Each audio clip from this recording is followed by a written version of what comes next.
aku dibangkitkan jadi Nabi, aku dengan kiamat macam ni, Nabi kata.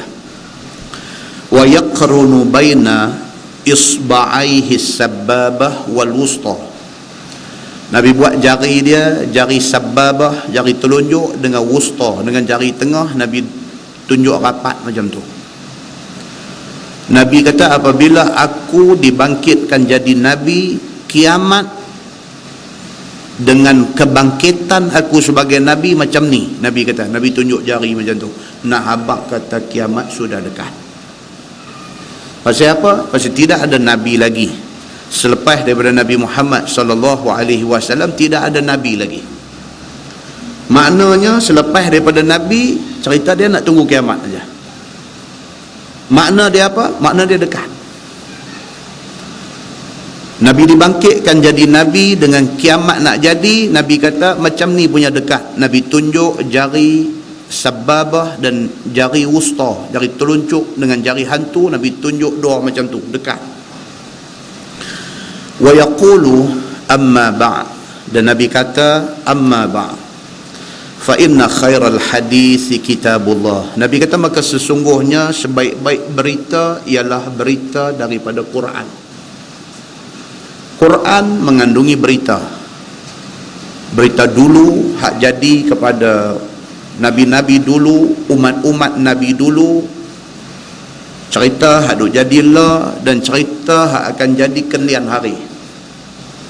Cerita lepas mati apa kita nak jumpa, cerita di padang mahsyar kita nak jumpa apa, cerita yang kata syurga neraka macam mana, itu cerita akan datang.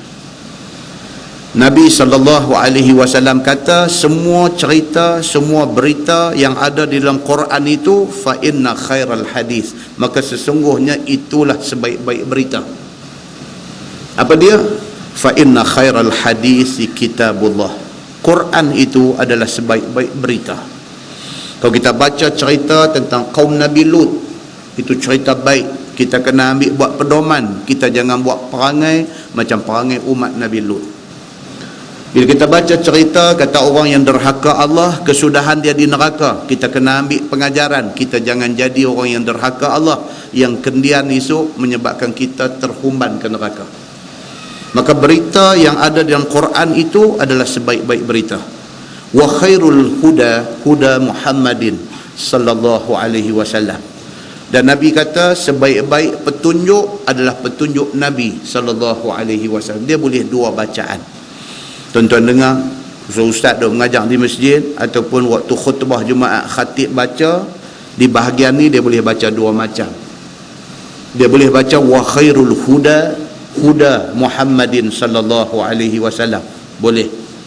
Ataupun dia nak baca wa khairul hadi hadiyu Muhammadin sallallahu alaihi wasallam, itu pun boleh. Dari segi grammar bahasa Arabnya dua-dua betul. Lain daripada tu tak betul.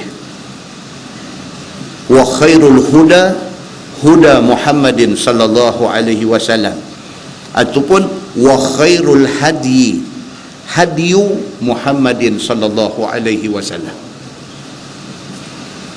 Nabi kata sebaik-baik petunjuk adalah petunjuk Nabi sallallahu alaihi wasallam. Maksud dia apa dia? Hadis Nabi itulah petunjuk kita. Wa syarrul umuri muhdatsatuha, dan seburuk-buruk, sekeji-keji, benda yang paling tidak elok adalah benda yang diada-adakan. Benda baru. Nabi tidak buat, kita buat. Itulah seburuk-buruk benda. Kerana hak Nabi buat itu kalau kita ikut cukup dah. Tidak perlu kepada rekaan-rekaan baru dalam hal agama, tidak perlu kepada tokoh tambah baru dalam hal agama. Kerana benda agama mesti ikut benda hak Nabi tunjuk. Hak Nabi tunjuk itu cukup dah. Tidak perlu reka, tidak perlu tambah dengan sebarang rekaan dan juga tambahan baru. Barang siapa cuba mereka, cuba menambah benda-benda baru dalam hal yang berkaitan dengan ibadat khusus, Nabi kata wasyarrul umur muhdatsatuha, seburuk-buruk benda adalah benda yang baru diada-adakan dalam hal ibadat agama. Wa kullu bid'atin dalalah, dan setiap benda yang bid'ah, benda yang direka dalam ibadat agama, maka itu sesat. Nabi kata. Islam tidak membuka ruang kepada reka dalam hal agama. Islam tak buka ruang. Kalau dibuka ruang untuk kita reka dalam hal agama, Islam tak jadi macam Islam dah. Dia jadi macam agama lain. Agama lain dia mereka agama dia. Kita jangan macam tu. Apa yang Nabi SAW tunjuk cukup untuk kita buat pedoman. Quran 6,000 ayat lebih, hadis puluhan ribu buah hadis ada tu. Kalau kita ikut, tak menang dah kita nak buat amal. Tak perlu kepada rekaan-rekaan baru. Sambung hadis tu, summa yaqulu Rasulullah sallallahu alaihi wasallam, Nabi kemudian bersabda, Nabi kata, ana aula bi kulli mu'minin min nafsih. Nabi kata, aku lebih utama kepada semua orang mukmin untuk dijadikan panduan. Aku lebih utama bagi orang-orang Islam yang beriman kepada Allah untuk dijadikan teladan. Hampa tak payah cari yang lain. Hampa ikut aku, hampa ambil aku buat pedoman, cukup dah. Aku lebih utama daripada diri mereka tu sendiri. Man taraka malan fali ahli. Nabi kata, siapa mati tinggal harta. Harta tu untuk adik-beradik dia, untuk anak beranak dia. Kita mati, kita tinggal 1 juta. 1 juta tu bini kita ambil sikit, anak jantan ambil sikit, anak perempuan ambil sikit, habis. Kalau sekiranya satu orang yang beriman mati tinggal harta, harta tu padan dengan anak bini ambil, habis. Tetapi wa man taraka dainan au daya'an, tapi bang siapa yang mati meninggalkan hutang ataupun mati meninggalkan anak-anak di bawah tanggungan yang masih kecil, Nabi kata, fa ilayya wa alayya, maka kepada aku dan menjadi tanggungjawab aku menyelesaikan hutang mereka dan juga anak-anak mereka. Tu tanggungjawab pemimpin Islam yang sebenarnya. Dia tak boleh biar rakyat hidup melarat, susah, sampai nak makan pun tak ada, tak boleh. Sebaliknya Nabi SAW kata, kalau sekiranya ada orang Islam semasa aku menjadi Nabi, semasa aku menjadi pemimpin, kalau ada orang Islam yang mati dalam keadaan susah miskin, menjadi tanggungjawab aku untuk tengok hal ehwal kesusahan anak-anak yang ditinggalkan oleh dia. Hadis itu hadis sahih, riwayat Imam Muslim. Muslimin dan muslimat yang dirahmati Allah sekalian. Daripada hadis tu, satu, kita nak ambil pengajaran tentang jemaat. Apa dia? Tentang khutbah jemaat. Nabi SAW apabila dia jadi khatib berkhutbah pada hari jemaat, Nabi betul-betul memanfaatkan masa itu. Pasal apa tuan-tuan? Pasal orang Islam laki-laki mau tak mau kena pergi masjid sembahyang jemaat. Itulah satu-satunya masa yang khatib kena manfaatkan sebaik-baiknya. So, nak harap semua hak mai sembahyang jemaat tu mai kuliah pengajian, tinggal berapa persen saja. Daripada satu masjid yang turun mai sembahyang jemaat tu, yang nak ikut kuliah pengajian ni 5% pun tak ada. 95% lagi mai jemaat aja. Hak lain dia tak ambil tahu dah. Bagi dia agama dua aja. Satu, hak dia mengaji sekolah dulu. Daripada darjah 1 sampai tingkatan 5 dia mengaji agama, itulah dia nak pakai sampai mati dia. Yang kedua, hak dia nak dengar tambah-tambah ni bila? Hari Jumaat.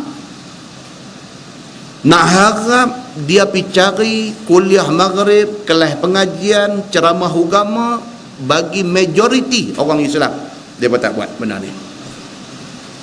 Maka masa mereka mai sembahyang jemaat itu, member khutbah itu mesti berperanan dengan sebaik-baiknya. Maka Nabi SAW bila dia berkhutbah pada hari jemaat, kata Jabir bin Abdullah, Nabi khutbah dia tu hebat dia sampai mata dia jadi merah. Kalau benda yang Nabi cakap tu benda yang Allah murka, Nabi marah ni nampak washtadda ghadabuh, nampak bersangatan marah Nabi SAW. Suara Nabi ni derah. Pasal apa? Pasal nak bagi orang yang mai tu buka biji mata jaga. Nabi SAW ketika dia berkhutbah, kata Jabir bin Abdullah, hatta ka'annahu munzirul jaish. Keadaan Nabi sallallahu alaihi wasallam macam satu kepala tentera memberi arahan kepada tentera yang ada di bawah jagaan dia. Itu peranan khutbah yang sebenarnya, yang semua masjid di seluruh Malaysia kena buat pembaharuan. Tak boleh lah kalau kita duk jadi khatib baca khutbah dan kita tahu kita pegang tungkat pun tak larat, turun bagi orang lain. Dia kena lagu tu. Pasal kalau tidak kita mencuaikan tu peluang khutbah itu, kita cuaikan peluang itu. Baca khutbah macam bunyi baca surah abang. Dan telah bersabda Nabi sallallahu alaihi wasallam, maka orang hak tak tidur pun tak faham. Hak tak tidur ni, hak memang tak tidur, mata cerah macam spotlight pun tak faham dia baca apa. Hak tidur memang tak tahu apa pada awal lah. Salah dia. Dia jawab di depan Allah Subhanahu wa ta'ala. Dia mencuaikan, dia mengabaikan masa 20 minit khutbah itu yang sepatutnya dimanfaatkan untuk bagi kesedaran kepada orang yang mai sembahyang jemaah ni. Pasal apa? Pasal itu sunnah Nabi sallallahu alaihi wasallam. Dan bahagian kedua dalam hadis yang kita baca ni, dia nak bagi tahu isi khutbah Nabi. Ni hak kita baca tadi yang kata fa inna khairal hadisi kitabullah wa khairul huda huda Muhammadin sallallahu alaihi wasallam wa syarrul umuri muhdatsatuha. Benda ni bukan masa khutbah saja Nabi baca. Bahkan Nabi sallallahu alaihi wasallam menjadi kebiasaan dia, tiap-tiap kali dia nak mula bercakap dekat sahabat, dia mulakan dengan benda ni. Sebab kalau tuan-tuan biasa attend kuliah ustaz-ustaz yang kuat sunnah ni, mukadimah mereka dia akan pakai yang ni. Pasal apa? Pasal memang Nabi sallallahu alaihi wasallam pakai itu sebagai mukadimah kepada cakap dia.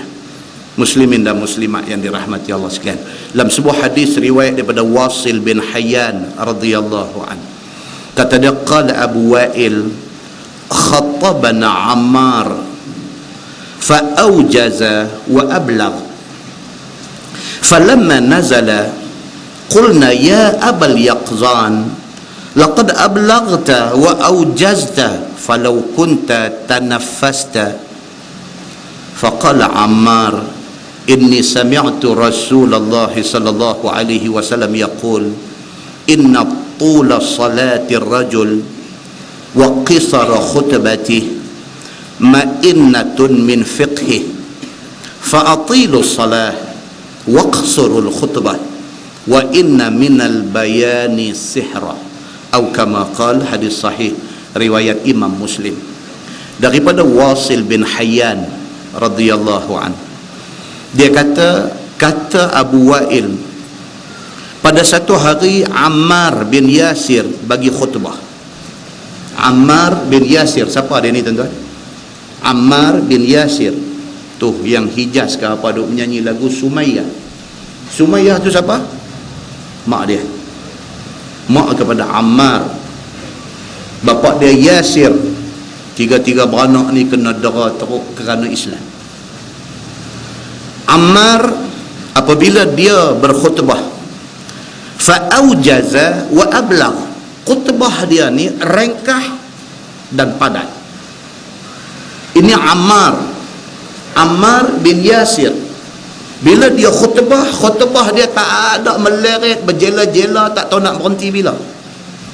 Ammar bin Yasir apabila dia berkhutbah, kata Abu Wa'il, fa'aujaza wa ablagh, khutbah yang disampaikan oleh Ammar bin Yasir ini ringkas tetapi padat. Orang takkan jemu, orang takkan cemuih, bahkan benda hak dia bagi itu melekat di hati. Ini hebat Ammar bin Yasir. Falamma nazala qulna ya Abal Yaqzan laqad ablaghta wa awjazta falau kunta tanaffasta. Abu Wa'il kata apabila Ammar habis khutbah, dia turun, dia pergi jumpa Ammar. Abu Wa'il pergi jumpa Ammar, ni khatib yang baca khutbah hebat tadi ni. Dia kata hang sudah menyampaikan satu khutbah yang cukup padat dan ringkas. Dan abang kata hang punya khutbah hari ini hang punya khutbah hari ini kira excellent. Hang punya khutbah hari ini cukup best. Kami tak dan cemui, kami tak dan jemu, tak tahu habis dah. Dan apa yang hang sampaikan, kami rasa tak mau miss walaupun 1 second. Tu tuan-tuan, kita kalau pergi dengar orang bercakap, ya, kita ni berasa macam 1 second pun tak mau miss. Nak dengar semua, nak rekod semua, nak ambil semua apa hak dia habang. Pasal apa? Pasal benda hak dia habang tu ablang. Benda hak disampaikan oleh dia tu padat, isi semua. Apabila sahabat yang bernama Abu Wa'il ni tengok, khutbah tengah duk syok dengar habis, dia pergi jumpa dengan Ammar. Dia kata, wahai Ammar, khutbah hang cukup ringkas dan cukup padat. Falau kunta tanaffasta dia kata, kalau boleh panjang sikit alangkah cantiknya. Kita ni kalau boleh nak jadi lagu tu, nak jadi orang kata sambung sikit lagi tak apa. Jangan orang kata bila nak habis dia ni apa. Jangan. Tu ni hadis ni nak abang kat kita lagu tu. Bukan dia nak abang Ammar saja, dia nak abang kata kita ni kalau boleh jadi macam tu.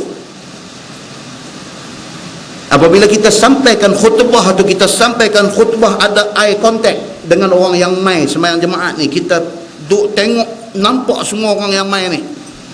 Kalau dalam ruang sembahyang tu ada 5 orang tidur, kita tahu 5 orang yang tidur tu siapa. Ni pegang kertas sampai tak angkat muka ni, punya duk baca ni, takut angkat cari tak jumpa, takut sampai macam tu. Tak sah lah kalau kita tahu kita jenis macam tu, tak sah. Bagi orang yang lebih layak pergi baca. Nabi SAW macam mana Ammar bin Yasir, bila Ammar baca khutbah ringkas dan padat, sampai orang yang dengar pergi jumpa dia kata, wahai Ammar, khutbah hang ringkas padat dia kata, kalau boleh panjang sikit alangkah cantiknya. Kata Ammar, dia kata, inni sami'tu Rasulullah sallallahu alaihi wasallam yaqul inna tula salatir rajul wa qisara khutbatih ma'innatun min fiqhi. Dia kata, aku nak abang dekat hampa satu. Nabi sallallahu alaihi wasallam bersabda, Nabi kata satu orang yang khutbahnya ringkas dan padat dan sembahyang dia sat lagi panjang sikit. Siapa yang macam tu?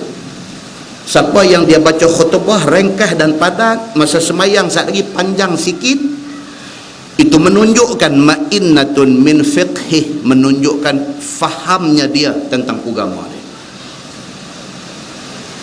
Ammar kata, Nabi SAW bagi tahu siapa yang jadi khatib, khutbahnya ringkas dan padat, semayang aja dia panjangkan sikit, dia ambil surah panjang sikit, itu menunjukkan dia khatib yang reti agama.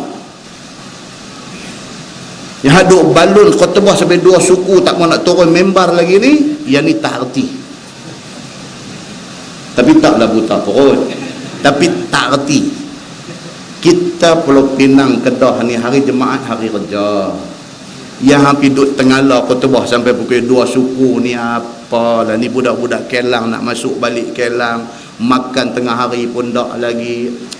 Apa ni? Yang hampir duduk syok seorang-seorang balun sampai pukul 2 suku.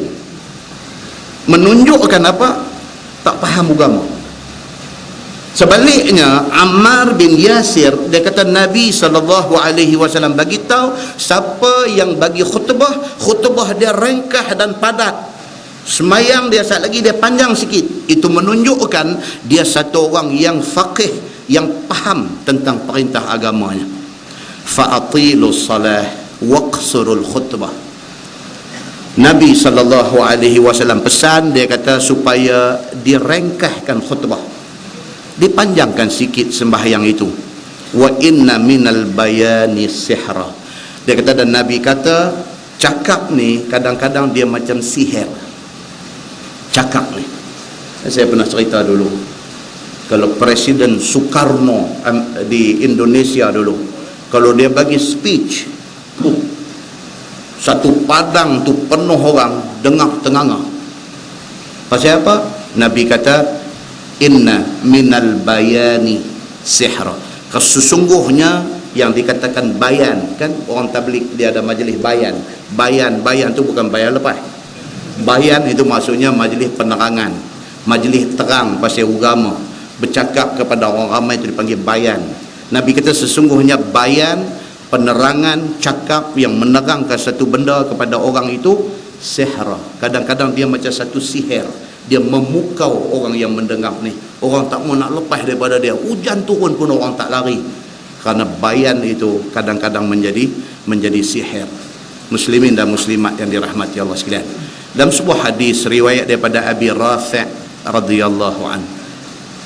Kata dia, "Shalla bina Abu Hurairah yaumal Jumu'ah faqara'a bi suratil Jumu'ah.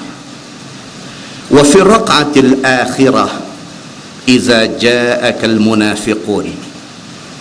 Qala fa adraktu Aba Hurairah hina insarafa.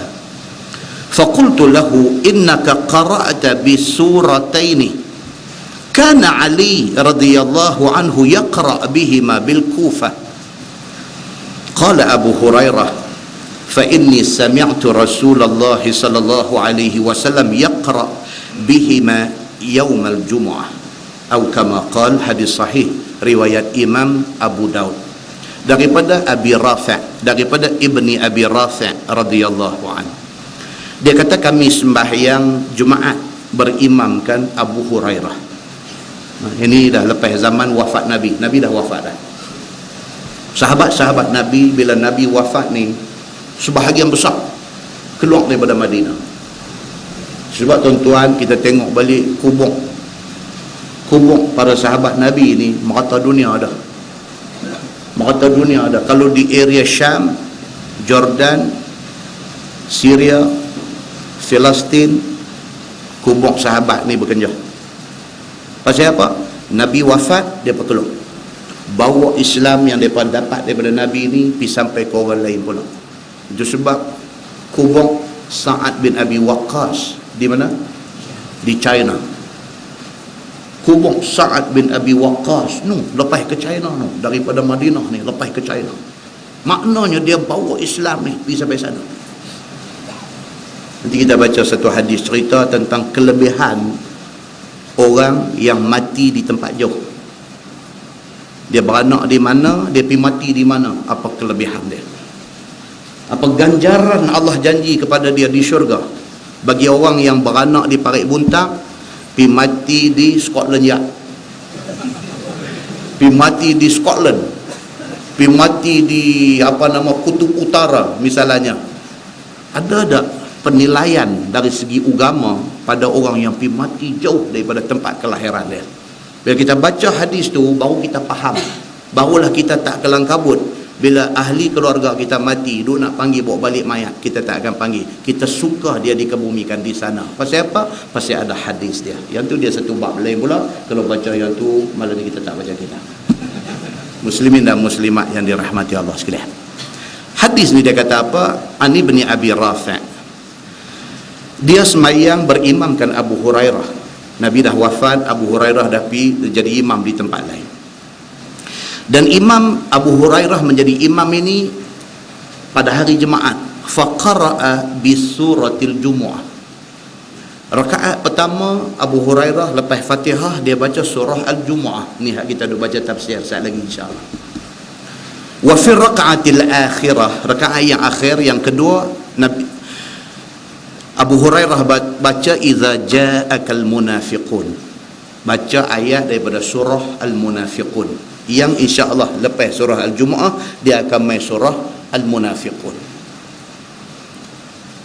Faqala, kata Ibnu Abi Rafi', fa adraktu Abu Hurairah hina saraf.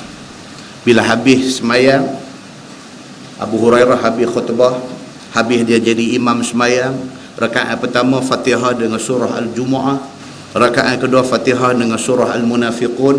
Bila habis bagi salam apa semua selesai, Ibnu Abi Rafi' pergi jumpa dia. Dia kata kepada Abu Hurairah, innaka qara'ta bi surataini. Dia kata, tuan baca dua surah tadi. Yang surah tuan baca tu, kana Ali radhiyallahu anhu yaqra'u bihima bil Kufah. Ibnu Abi Rafi' dia duduk di Kufah, di Iraq hari ni. Dia kata semasa Ali bin Abi Talib mai ke tempat kami di Kufah, Ali jadi imam sembahyang jemaat. Ali baca khutbah dan Ali jadi imam sembahyang jemaat. Ali baca surah yang hang baca tadi. Rakaat pertama Fatihah surah Al-Jumu'ah. Rakaat kedua Fatihah surah Al-Munafiqun. Macam mana yang hang baca tadi wahai Abu Hurairah, macam itulah aku tengok Ali bin Abi Talib, sahabat Nabi, juga sepupu Nabi, juga menantu Nabi. Waktu dia pergi tempat kami di Kufah, dia jadi imam, dia baca surah macam yang hang baca tadi. Kata Ibnu Abi Rafi' kepada Abi Hurairah, qala Abu Hurairah, fa inni sami'tu Rasulullah sallallahu alaihi wasallam yaqra'u bihima yaumal Jumu'ah. Abu Hurairah kata cerita dia macam ni, pasal telinga aku dengar Nabi apabila dia menjadi imam sembahyang Jumaat, itulah dua surah yang Nabi baca. Hadis itu hadis sahih riwayat Imam Abu Daud. Maksud dia apa tuan-tuan? Nak abang kata, yang kata sahabat Nabi ni dia pernah ikut sunnah Nabi. Kalau surah tu Nabi baca, surah tu dia nak baca. Sayang daripada kat Nabi ni sampai kalau boleh 100% nak ikut Nabi. Pasal apa? Pasal Nabi adalah contoh teladan terbaik. Kalau bukan sekali, kalau bukan dua kali, kalau tak tahu berapa kali Nabi jadi imam sembahyang jemaat, Nabi duk baca surah tu. Tidak bermakna Nabi tidak hafal surah lain, tetapi bermakna surah tu menjadi sunnah Nabi. Nabi baca yang tu. Lah, kalau kita hari ni jadi Al-Hafiz, hafal 30 juzuk Quran, Nabi lebih lagi. Nabi boleh baca surah apapun, tapi Nabi baca surah tu. Dan sahabat ni very observant, mereka observe Nabi. Apa Nabi buat, hak tu mereka nak buat. Begitu sebab Ali bin Abi Talib pergi ke mana pun dia baca macam tu. Pasal apa? Pasal selama dia hidup, dia duduk dengar Nabi baca surah tu. Kerana itulah yang kata Abu Hurairah radhiyallahu anhu, salah seorang sahabat yang cukup banyak meriwayatkan hadis Nabi. Apabila dia jadi imam sembahyang jemaat, dia baca surah Al-Jumu'ah rakaat pertama, dia baca surah Al-Munafiqun rakaat kedua. Pasal apa? Bukan Abu Hurairah tidak hafal surah lain, tapi kerana surah tu menjadi surah kesukaan Nabi ketika Nabi mengimamkan sembahyang jemaat. Nak abang kata sahabat ni dia pernah ikut Nabi. Sayang mereka kepada Nabi dibuktikan dengan cara yang macam tu.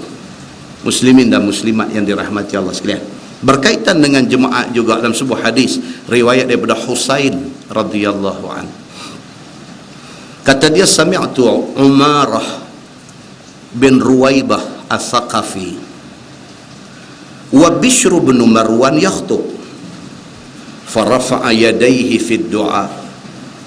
فقال عمارة قبح الله هاتين اليديتين القصيرتين لقد رأيت رسول الله صلى الله عليه وسلم وما يزيد على أن يقول هكذا وأشار خشيم بالسبابة أو كما قال. حديث صحيح riwayat Imam At-Tirmizi daripada Husain radhiyallahu anhu.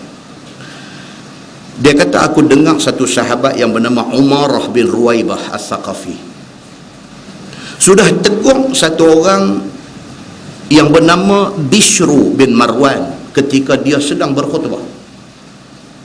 Bishru bin Marwan dia khatib, dia berkhutbah. Bila mai di khutbah yang kedua ada doa, farafa'a yadayhi fi du'a. Khatib ni yang kata nama Bishru bin Marwan ni, dia sudah angkat tangan masa doa tu. Allahumma ansuril Islam wal muslimin wa adhilla syirka wal musyrikin wal kufra wal kafirin wal nifaq wal munafiqin wal zulma wal zalimin wansurna ala haula'i alladhina yu'adunana wa yasuddunana an sabilillah. Allahumma tada' lana zanban illa ghafartah wala maridan illa syafaitah. Makmum ni pun duk bunyi amin, amin, amin, berkedak bunyi, bersemangat. Berlaku kepada satu orang yang bernama Bishru bin Marwan. Bila dia khutbah, Di khutbah yang kedua, doa ni dia punya doa angkat tangan. Sahabat yang bernama Umarah bin Ruwaibah As-Saqafi ni, bila dia tengok benda tu, faqala Umarah, dia tak boleh tahan. Dia bangkit berdiri tengah Bishr bin Marwan duk baca khutbah. Dia bangkit berdiri. Dia tunjuk dekat Bishr bin Marwan ni. Dia kata, qabbahallahu hatainil yudayyataini al-qusayyirataini. Dia kata Allah huduhkan dua tangan hang yang pendek itu. Dia kata, laqad ra'aitu Rasulullah sallallahu alaihi wasallam wa ma yazidu ala an yaqula hakadha wa asyara Hushaym bis sababah. Demi Allah, aku tengok Nabi berkhutbah seumur hidup aku. Nabi tidak pernah buat lagu hang angkat tangan ketika khutbah yang kedua, ketika doa khutbah yang kedua. Allah huduhkan dua tangan hang yang diangkat itu. Pasal apa? Pasal hang menyalahi sunnah Nabi sallallahu alaihi wasallam. Hadis itu hadis sahih riwayat Imam At-Tirmizi. Isu ni kita baca hadis, kita dengar, terpulang kat kita. Pasal apa? Tuan-tuan pergi mengaji dekat ustaz lain, dia abang kata sunat angkat tangan pula dah. Jadi tuan-tuan duduk pening dulu tu. Betul-betul sunat ke tak sunat angkat tangan ni? Betul-betul sunat ke tak sunat ni? Dengar hadis Ustaz Samsuri baca cengeng sangat sampai kata kawan tu bangkit marah khatib terus pasal doa angkat tangan. Mai satu ustaz lain pula dia kata doa angkat tangan lah tuan-tuan, apa pula doa tak angkat tangan, dia pergi bagi hujah tu pula. Jadi tuan-tuan yang menjadi mangsa pening kepala, tak tahu mana satu. Jadi yang ni saya tinggal dekat tuan-tuan, pilih yang mana satu mak.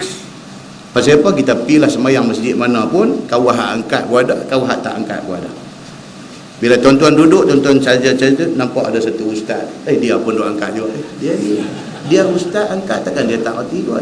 Tuan-tuan jangan lagi confuse. Saat lagi tengok di masjid mana pula ada satu ustaz pula, ustaz ni pula lagu duk relax tak angkat pula. Aku tak faham lah. Dia kata lah ni aku angkat setengah, aku tak angkat setengah.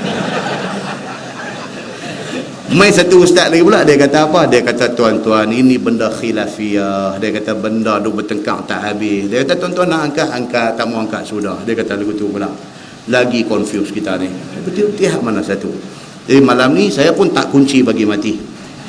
Tak kunci benda ni, terpulang. Pokok pangkalnya hadis begitu. Hadis begitu. Dan sahabat Nabi sampai ke tahap tu, bila dia tengok khatib pergi buat benda yang Nabi tidak buat, dia bangkit tegur tengah khutbah duk jalan, tu pun tak boleh. Tapi dia marah tu pasal apa? Pasal pergi buat benda yang Nabi tidak buat. Dia kata qabbah Allah. Qabbah, tuan-tuan duk belajar tajwid kan? Dia ada waqaf, dia panggil waqaf qabih. Pernah dengar? Waqaf qabih. Qabbaha, qabih ni maksudnya keji, tak elok. Waqaf qabih ni maksudnya pi waqaf tempat yang tak elok. Kan? Apa nama? Macam surah apa tu dalam muqaddam kita duk baca tu? Fawailun lil musallin. Waqaf tentu dia panggil waqaf qabih. Tak elok berhenti tentu. Pasal apa? Dia mengelirukan. Fawailun lil musallin alladzina hum an salatihim sahun. Kena baca pergi hadis. Kalau kita pergi berhenti fawailun lil musallin, maka neraka wil bagi orang yang semayang. Kita pergi berhenti tentu, apa semayang kena neraka, aku tak semayang. Dia mengelirukan. Maka berhenti di situ, dia panggil waqaf qabih, waqaf yang tak elok. Ni yang dia ni pergi kata dekat khatib ni, dia kata qabbah Allah, Allah huduhkan dua tangan hang, ayyudayataini, dua tangan hang dihuduhkan oleh Allah Subhanahu wa taala. Pasal hang pergi angkat tangan di tempat yang aku tidak pernah tengok Nabi angkat tangan. Muslimin dan muslimat yang dirahmati Allah sekalian, itu bendanya. Jadi kita ambil dalam bab sembahyang jemaat ni saja pun, dia macam-macam cerita ada di sana, macam-macam cerita ada di sana. Cuma sebagai tambahan satu, di dalam apa tajuk jemaat ni, dalam sebuah hadis riwayat daripada Abi Sa'id Al-Khudri radhiyallahu an, dia kata man qara'a surat al-kahfi lailatal jumu'ah adha'a lahu minan nuri fima bainahu wa bainal baitil atiq, atau kama qal, hadis riwayat Imam Ad-Darimi daripada Abi Sa'id Al-Khudri radhiyallahu anhu. Dia kata apa? Nabi sallallahu alaihi wasallam ada sebut, Nabi kata man qara'a surat al-kahfi lailatal jumu'ah, siapa yang malam jemaat dia baca surah al-kahfi. Barang siapa yang pada malam Jumaat dia baca surah Al-Kahfi, adha'a lahu minan nur fima bainahu wa bainal baitil atiq. Allah Subhanahu wa taala akan terangi dia dengan cahaya daripada tempat dia duduk sampailah ke Baitullahil Haram. Kita malam Jumaat baca Yasin. Salah tak? Tak salah. Jangan siapa kata baca Yasin salah. Tak salah. Cuma ada baiknya ubah-ubah. Termasuk di dalam malam Jumaat itu baca surah Al-Kahfi. Pasal baca surah Al-Kahfi pada malam Jumaat sabit daripada hadis ni. Sajalah kita duk baca Yasin malam Jumaat, tiap-tiap malam Jumaat saja ambil dalam seminggu ambil 2 kali kita baca surah Al-Kahfi. Pasal apa? Pasal membaca surah Al-Kahfi pada malam Jumaat. Begini yang dijanjikan oleh Nabi sallallahu alaihi wasallam. Jadi kebaikan tu kita nak ambil. Mudah-mudahan mukadimah itu memberi manfaat kepada kita insya-Allah. Kita menggunakan